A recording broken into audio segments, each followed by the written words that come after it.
ശബ്ദം ഉപയോഗിച്ച് തുടങ്ങുന്നത് ശരിക്കും നമ്മൾ ശ്രദ്ധിക്കുന്നത് ഷാൻ റഹ്മാൻ്റെ പാട്ടുകളിൽ വരുമ്പോഴാണ്.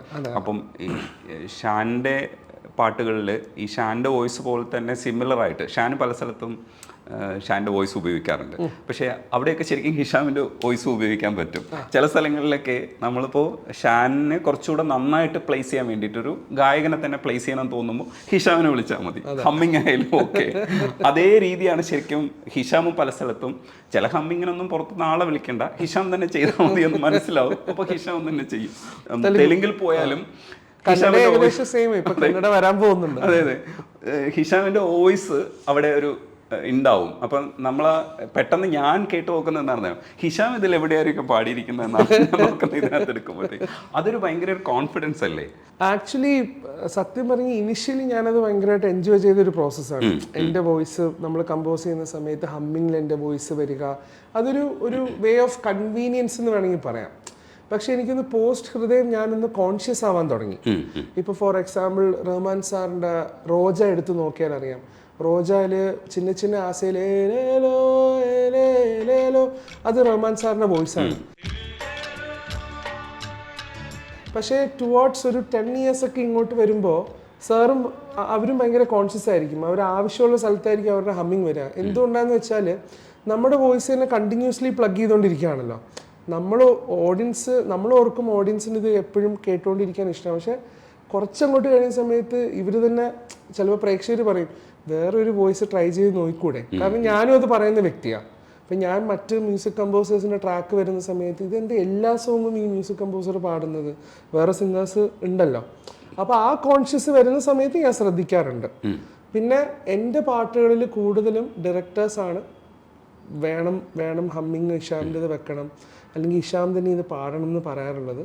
പിന്നെ ഇവളും ഐഷുവും പ്രത്യേകിച്ച് പറയും ഒരു സിനിമയിൽ ഒരു പാട്ടെങ്കിലൊക്കെ പാടണം.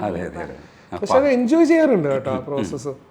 അല്ല, അത് രസമാണ്. ഹിഷാമിൻ്റെ വോയിസ് നമുക്ക് കിട്ടണം. അതിപ്പോൾ ഹിഷാം തിരക്കുകളായി പോകുന്നതുകൊണ്ടാണ് ബാക്കിയുള്ള മ്യൂസിക് ഡയറക്ടേഴ്സ് വിളിക്കാതിരിക്കുന്നത്. ഇല്ലെങ്കിൽ വിളിച്ചേനെ ഹിഷാമിന്റെ ശബ്ദം എന്ത് രസം. എന്നിട്ട് ഞാൻ പാടിയിട്ടുണ്ട് കേട്ടോ. ഞാനിപ്പം കുറേ മ്യൂസിക് കമ്പോസേഴ്സിന് ഈ അടുത്ത് പാടിയിട്ടുണ്ടായിരുന്നു. ഇപ്പം ലാസ്റ്റ് അടുത്ത ഷാനിക്കാന്റെ വിനീതാട്ടിന്റെ അടുത്ത ഫിലിമിലും ഞാൻ പാടിയിട്ടുണ്ട്. ഫസ്റ്റ് തന്നെ പാടി. ആട് 3 ഉണ്ടോ? അത് അറിയിട്ടില്ല. അത് ഇപ്പൊ ഓർമ്മിപ്പിച്ച 3 ഞാൻ ഇല്ലേ എന്ന്. ഒരു തീ പോലെ അതൊന്ന് പാടും. ഒരു തീ പോലെ വരുമോ വേഷം സിരയൊന്നാകെ എരിവീരോടെ ദിശ മാറാതെ വഴി തേടുന്നേ. പാട്ട് കേൾക്കുമ്പോൾ ഒരു ഇഷ്ടം വന്ന് അടുത്ത് പോയിട്ട് ശല്യപ്പെടുത്തുകയോ? ഒറ്റയ്ക്കാണെങ്കിൽ ഞാൻ കൂട്ടിയിരിക്കും. പിള്ളേരുള്ളതുകൊണ്ട് പിന്നെയും കുഴപ്പമില്ല. അല്ലാണ്ട് തുടക്കം മുതലേ വർക്ക് ചെയ്യുമ്പോൾ അവിടെ താഴെ കിടന്ന് ഉറങ്ങണം. ഞാൻ എന്തെങ്കിലുമൊക്കെ ചെയ്യണം. ഒരു കോൺഫിഡൻസ് ഉണ്ടാവണം, അടുത്തുണ്ടാവണം. ഐശു ഉണ്ടെങ്കിൽ കുഴപ്പമില്ല. ഐശു ഒറ്റയ്ക്കായിട്ടറിയില്ല. രണ്ടും ഉണ്ട്. ഇപ്പൊ ഞാനും ഒറ്റയ്ക്കാണെങ്കിൽ ഞാൻ പറയും നീ വന്നിരിക്കുന്നു പറയും. അവളും ഒറ്റയ്ക്ക് ചില സമയത്ത് ഇരിക്കാൻ വേണ്ടിയിട്ട് ഞാൻ പോയി അവിടെ കൂടെ ഇരിക്കും. അങ്ങനെ തന്നെ ഇരിക്കണം, അല്ലെങ്കിൽ എണീറ്റ് പോയിക്കളയും. എവിടെ പോവാ? സ്ട്രെസ് വരുമ്പോ എങ്ങനെയാ? പുറത്തിറങ്ങി നടക്കുവോ? വീട്ടിൽ തന്നെ കഴിയുന്ന ടൈം സ്പെൻഡ് ചെയ്യാൻ നോക്കും. അല്ലെങ്കിൽ ട്രാവൽ ചെയ്യും. പുറത്ത് നമ്മൾ ഇടയ്ക്ക് പറ്റുന്ന സമയത്ത് ട്രാവൽ ചെയ്യും. ഫുഡൊക്കെ കഴിച്ച് അങ്ങനെ. അതാണ് മെയിൻ. അങ്ങനെ സ്ട്രെസ് വരുമ്പോഴെല്ലാം ഫുഡ് കഴിക്കും. അതിനാണ് കയ്യിൽ അടി കൊടുക്കുന്നത്. അടിക്കുവോ ശരിക്കും? കമ്പൊക്കെ വെച്ചിരിക്കും മാനേജർ? ചൂരലുണ്ടോ? ഞാൻ മാത്രം അസിസ്റ്റൻസ് ഉണ്ടല്ലോ. അവരെല്ലാവരും ചില ഡോറൊക്കെ കറക്റ്റ് ലൈറ്റ് ഒന്നും കറക്റ്റ് ഓഫ് ആയി വരുമ്പോ ആള് വരും ചൂരലായിട്ട്. എനിക്കുള്ള അടിയും അവർക്ക് തന്നെ കിട്ടുന്ന രീതിക്ക് ചാനലൈസ് ചെയ്ത് വിടാറുണ്ട്. ഒരു സ്ഥാപനം നടത്തിക്കൊണ്ടു പോകുന്നതിന് ബുദ്ധിമുട്ടല്ലേ ഐഷ? ഇതൊക്കെ ഇതെല്ലാം മാനേജ് ചെയ്യുന്ന, സാമ്പത്തികമായിട്ടും ഒക്കെ മാനേജ് ചെയ്യുന്ന ഐഷയാണ്. അതെ. അപ്പൊ അതേ അറിയാൻ പറ്റുള്ളൂ, മാനേജർക്കേ അറിയാൻ പറ്റുള്ളൂ വരവ് ചെലവ് കണക്കുകൾ.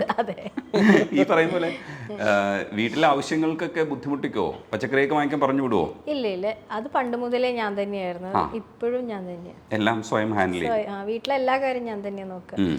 ഡ്രൈവ് ഒക്കെ ചെയ്താൽ തുടങ്ങിയ ശേഷം വലിയ കുഴപ്പമില്ല. മുമ്പ് എനിക്ക് പോണെങ്കിൽ ഇക്കാനൊന്ന് കൊണ്ടുപോകും അങ്ങനെയൊക്കെ പറഞ്ഞ് ഡ്രൈവിങ് പണ്ട് ലൈസൻസ് ഒക്കെ എടുത്തായിരുന്നു, പക്ഷെ ഡ്രൈവ് ഒന്നും ചെയ്യില്ലായിരുന്നു. ഒക്കെ ആട്ടോ ഡ്രൈവിംഗ് പഠിപ്പിച്ചു തന്നെ. ഒക്കെ സൂപ്പർ ആട്ടോ. ഞാൻ പറഞ്ഞായിരുന്നു ഒന്ന് പറയാൻ. അത് ഇടയ്ക്കിടയ്ക്ക് പറയും, എല്ലാരോടും പറയാൻ പറയും. ഇക്ക സൂപ്പറാണ്. ഇക്ക ഇല്ലെങ്കിലും സൂപ്പർ അല്ലേ? സൂപ്പറാണ്, ഞാൻ സുന്ദരനാണ്, പറയും. നല്ല വോയിസ് ആണ്, കഴിവുണ്ട്, കുട്ടപ്പനാണ്. പിന്നെ ഇടയ്ക്കൊന്ന് വരട്ടേണ്ടി വരും, അത്രേ ഉള്ളൂ. അത് കുഴപ്പമില്ല. ഇതിന്റെ മുമ്പ് ഒരു ക്ഷാമകാലം ഉണ്ടായിരുന്നു. ആ സമയത്താണ് നമ്മൾ ഒരുമിച്ച് സ്നേഹം കാണിക്കേണ്ട ഒരു ടൈമുണ്ട്. ബോണ്ടിങ് ശരിക്കും ഉണ്ടാവുന്നതൊക്കെ നമ്മൾ ഈ പട്ടിണി കിടക്കുന്ന സമയത്താണെന്ന് പറയും പോലെ ആ ഘട്ടത്തിൽ ഈ മനുഷ്യന് ഇങ്ങനെ ഒരു പൊസിഷനിലേക്ക് എത്തുമെന്നുള്ള സ്വപ്നം ഉണ്ടായിരിക്കാം. പക്ഷേ നമ്മൾ സ്ട്രഗിൾ ചെയ്തുകൊണ്ടിരിക്കുകയായിരിക്കും. ആ ടൈമിൽ എങ്ങനെയായിരുന്നു ഒരു സ്ട്രെസ്സൊക്കെ മാനേജ് ചെയ്തിരുന്നത്? നമ്മൾ ഇല്ലായ്മകൾ ഒരിക്കലും ഗ്ലോറിഫൈ ചെയ്ത് ജീവിച്ചിട്ടില്ല. ഇപ്പോൾ നമുക്ക് എന്തെങ്കിലും ഒരു സ്ട്രഗിൾ ഉണ്ടെങ്കിൽ നമ്മളത് മാറ്റി വെക്കും. നമ്മൾ ആ സ്ട്രഗിളിനെ കുറിച്ച് സംസാരിച്ചുകൊണ്ടിരിക്കില്ല. ഇപ്പോൾ നമ്മുടെ കയ്യിൽ ഒരു പരിപാടി ഇല്ല, നമുക്കൊരു വർക്കില്ല, അല്ലെങ്കിൽ ഫിനാൻഷ്യലി എന്തെങ്കിലും സ്ട്രഗിൾ ഉണ്ട്, അല്ലെങ്കിൽ നമുക്കൊരു വർക്കില്ല, അല്ലെങ്കിൽ എന്ത് ചെയ്യണം എന്നറിയില്ല. പക്ഷെ നമ്മൾ അതിനെക്കുറിച്ച് സംസാരിക്കില്ല. നമുക്ക് എന്താ ചെയ്യാൻ പറ്റുക എന്നുള്ളതിനെ കുറിച്ച് നമ്മൾ ഡിസ്കസ് ചെയ്യും. അപ്പോൾ ആ കാര്യത്തിൽ ഇവളുടെ സപ്പോർട്ട് ഭയങ്കര. ഇപ്പം കോവിഡ് സമയത്ത് നമ്മൾ ഭയങ്കരമായിട്ട് കഷ്ടപ്പെട്ട ഒരു ടൈമാണ് എല്ലാവരും, ലോകമൊട്ടാകെ. അപ്പോൾ ആ സമയത്ത് ഞാനൊരു സിംഗിൾ ആംബിയൻ ജോണറിലൊരു പാട്ട് ഉണ്ടാക്കി, കമ്പോസ് ചെയ്തു. അപ്പോൾ അത് നമ്മൾ ഒരുമിച്ചിരുന്നാണ് ചെയ്തത്. അപ്പോൾ ഇവള് വരച്ചു. അവെയിറ്റ് എന്നാണ് അതിൻ്റെ, കാത്തിരിപ്പ് എന്നാണ് ആ ട്രാക്കിൻ്റെ പേര്. അപ്പോൾ യൂട്യൂബിലുള്ളതാണ്. അപ്പോൾ അത് ഐഷു വരച്ചിട്ട് ആ ഫോട്ടോ നോക്കിയിട്ടാണ് ഞാൻ കമ്പോസ് ചെയ്ത് തീർത്തത്. അപ്പോൾ അത് നമ്മൾ ഇറക്കിയ സമയത്ത് നമുക്ക് മാസം കുറച്ച് റോയൽറ്റി കിട്ടുന്നുണ്ടായിരുന്നു. പിന്നെ നമ്മൾ അക്കാഡമി സ്റ്റാർട്ട് ചെയ്തു, ലിവ് വിത്ത് മ്യൂസിക് അക്കാഡമി. നമ്മൾ സോഫ്റ്റ്വെയറിൻ്റെ പരിശീലനം തുടങ്ങി. 39 കുട്ടികളെ പഠിപ്പിച്ചു, ഓൺലൈനും ഫിസിക്കലി ആയിട്ടും.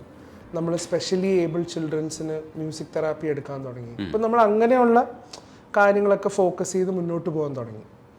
അപ്പം അങ്ങനെയാണ് മാനേജ് ചെയ്ത് നമ്മൾ മുന്നോട്ട് പോയത്. നമ്മൾ ഇപ്പോഴും അങ്ങനെ തന്നെയാണ്. നമുക്ക് എന്തെങ്കിലും ഒരു ക്രൈസിസ് വരുമ്പോൾ, ക്രിയേറ്റീവ് ക്രൈസിസ് എസ്പെഷ്യലി, നമ്മൾ മ്യൂസീഷ്യൻസ് ആണല്ലോ, അപ്പം നമുക്ക് എന്തെങ്കിലും ഒരു ക്രിയേറ്റീവ് ക്രൈസിസ് വരുന്ന സമയത്ത് ഞാനത് ഇവളുടെ അടുത്തായിരിക്കും വെൻ്റ് ഔട്ട് ചെയ്യുക. ഇതൊന്നും ശരിയാവുന്നില്ല, എന്താ നമുക്ക് ചെയ്യാൻ പറ്റുക ഇവിടെ. അപ്പം ഒരു പെർസ്പെക്റ്റീവ് കിട്ടും. അപ്പം ഐ തിങ്ക് ബൈ ഡീഫോൾട്ട് വുമൻ്റെ ഒരു പവറാണെന്നാണ് തോന്നുന്നത്. അത് കറക്റ്റായിട്ട് അവർ behind every successful man there is a lady എന്ന് പറയുന്ന പോലെ ഐ തിങ്ക് ഇറ്റ്സ് വെരി ഭയങ്കര വൈറ്റൽ റോളാണ് അവർ പ്ലേ ചെയ്യുന്നത്.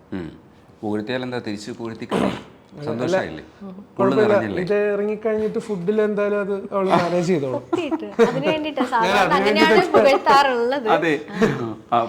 കേറുമ്പോ തന്നെ പറഞ്ഞായിരുന്നു, ഇത് കഴിഞ്ഞിട്ട് നമുക്ക് നന്നായിട്ട് കഴിക്കാം. ബിരിയാണി കഴിക്കണം. ബിരിയാണിയാണോ കോമൺ ആയിട്ട്?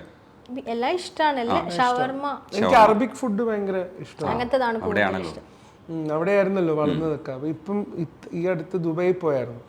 അപ്പം ഞാൻ ഉച്ചയ്ക്കും രാത്രിയും അറബിക് ഫുഡ് ഞാൻ തന്നെ ഒറ്റയ്ക്ക് പോയി കഴിക്കും. ആരെയും ബുദ്ധിമുട്ടിക്കില്ല. ഞാൻ തന്നെ ഒറ്റയ്ക്ക്. ഇപ്പോൾ അളിയനൊക്കെ അവിടെ ഉണ്ട്, ഐഷാൻ്റെ ബ്രദറൊക്കെ. അപ്പോൾ ആരെയും ഡിസ്റ്റർബ് ചെയ്യില്ല. ഞാൻ തന്നെ ടാക്സി വിളിച്ച് പോയി ഭക്ഷണം കഴിച്ച് തിരിച്ച് റൂമിലേക്ക് വരും.